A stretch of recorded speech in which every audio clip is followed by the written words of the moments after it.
പാറ്റകൾ ലക്ഷ്യമിട്ടത് ഭാരതത്തിന്റെ വികസന പ്രക്രിയയ്ക്ക് തടസ്സം സൃഷ്ടിക്കാൻ. ജന്തർ മന്ദറിലെ സമരത്തിന്റെയും ഡൽഹി മാർച്ചുമായി രംഗത്തിറങ്ങിയ കർഷക സമരക്കാരുടെയും ലക്ഷ്യം ഞെട്ടിപ്പിക്കുന്നതാണ്. വിദേശ ഫണ്ടിംഗ് മുതൽ ജിഹാദി ബന്ധം വരെ നിഴലിക്കുന്ന അക്രമ സമരത്തിലൂടെ മോഡിഫൈഡ് ഭാരതത്തെ തകർക്കുകയാണ് ഈ കൂട്ടർ ലക്ഷ്യമിടുന്നത്. കേവലം ഒരു സമരം എന്നതിനപ്പുറം പാറ്റക്കൂട്ടത്തിന്റെ പ്രതിഷേധത്തിന് മറ്റ് ചില മാനങ്ങളുണ്ട്. സമാനതകളില്ലാത്ത അക്രമമാണ് കോക്രോച്ച് ജനതാ പാർട്ടി ലക്ഷ്യമിട്ടത്. ലോഡ് കണക്കിന് കല്ലുകൾ ജന്തർ മന്ദറിലേക്ക് എത്തിച്ചത് എന്തിനു വേണ്ടി എന്ന ചോദ്യം പാറ്റകളുടെ സമരത്തിന്റെ ലക്ഷ്യത്തിലേക്കാണ് വിരൽ ചൂണ്ടുന്നത്. വ്യാപക അക്രമം അഴിച്ചുവിടുക എന്നതായിരുന്നു ജന്തർ മന്ദറിൽ സംഘടിച്ച പാറ്റകളുടെ ലക്ഷ്യം. പാറ്റകളുടെ അക്രമത്തിൽ നിരവധി പോലീസുകാർക്കും മാധ്യമപ്രവർത്തകർക്കും പരിക്കേറ്റു. ഇത്രയും വലിയ ആക്രമണ പദ്ധതി തയ്യാറാക്കിയതിലൂടെ തന്നെ CJP ലക്ഷ്യമിട്ടത് വലിയ ആക്രമണമാണെന്ന് വ്യക്തം. അക്രമ പ്രവർത്തനങ്ങളിലൂടെ പാറ്റകൾ അവരുടെ യജമാനനോട് കൂറുകാട്ടിയതാണ്. ചൈന ആയാലും ജിഹാദി കൂട്ടമായാലും യജമാനനോട് നീതി പുലർത്താൻ പാറ്റകൾ ഈ അവസരം ഉപയോഗിച്ചു. പാറ്റകൾ ലക്ഷ്യമിടുന്നത് ഭാരതത്തിന്റെ വികസന കുതിപ്പിന് തുരങ്കം വയ്ക്കുക എന്നതാണ്. അതെന്തായാലും ഡൽഹി പോലീസിന്റെ സമയോചിത ഇടപെടൽ പാറ്റകളുടെ വൻ പദ്ധതിയാണ് തകർത്തത്.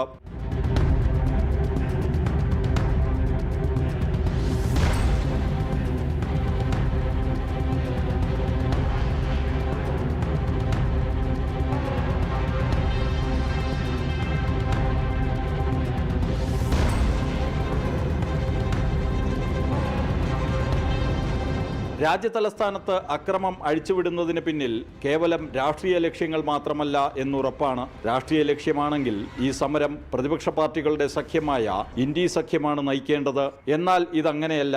സമരക്കാർ ലക്ഷ്യമിടുന്നത് എന്തെന്ന് മനസ്സിലാക്കാൻ അവർ നടത്തിയ ആക്രമണങ്ങൾ തന്നെ ധാരാളമാണ്. കർഷക സമരക്കാർ ഡൽഹി ലക്ഷ്യമിട്ട് രംഗത്തിറങ്ങിയതിന്റെ പിന്നിലും കർഷക താൽപ്പര്യങ്ങൾ സംരക്ഷിക്കുക എന്ന ലക്ഷ്യമല്ല. വ്യാപാര കരാറുകളിൽ സർക്കാർ കർഷകരുടെ താൽപ്പര്യങ്ങൾ സംരക്ഷിക്കാൻ മുൻഗണന നൽകിയിട്ടുണ്ടെന്ന് പ്രധാനമന്ത്രി നരേന്ദ്രമോദി വ്യക്തമാക്കിയിട്ടും കർഷക സമരം എന്ന പേരിൽ ചില സംഘടനകൾ പ്രതിഷേധം പ്രഖ്യാപിക്കുകയായിരുന്നു. ഖാലിസ്ഥാൻ ഭീകരവാദ സംഘടനകൾക്ക് ഇതിന് പിന്നിലുള്ള താൽപ്പര്യം സംബന്ധിച്ച് രഹസ്യാന്വേഷണ വിഭാഗം പലപ്പോഴും മുന്നറിയിപ്പ് നൽകിയിരുന്നു.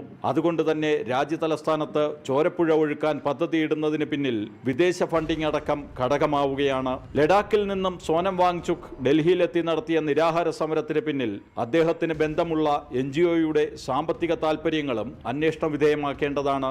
നേരത്തെ തന്നെ ചൈനീസ് സാമ്പത്തിക സഹായത്തിന്റെ പേരിൽ സംശയനിഴലിൽ നിൽക്കുന്ന NGOയുമായുള്ള ബന്ധമാണ് നിരാഹാര സമരത്തിന് പ്രചോദനമായതെങ്കിൽ അത് ഗുരുതര വിഷയമാണ്. എന്തായാലും ഒന്നുറപ്പാണ്, വിദേശ സാമ്പത്തിക സഹായം മുതൽ ജിഹാദി മാവോയിസ്റ്റ് അർബൻ നക്സൽ ബന്ധം വരെ സമരജീവികൾ മുതൽ പ്രതിപക്ഷ നിരയിലെ നേതാക്കൾ വരെ ഒന്നിച്ചണിനിരക്കുമ്പോൾ അത് ഈ രാഷ്ട്രത്തിന്റെ പുരോഗതി എന്ന ലക്ഷ്യത്തോടെയല്ല. നമ്മുടെ പ്രതിപക്ഷം ക്രിയാത്മക പ്രതിപക്ഷമായി മാറിയേ മതിയാകൂ എന്ന് വ്യക്തമാക്കുന്നതാണ് ഇത്തരം സംഭവങ്ങൾ. ജനം, ഡൽഹി.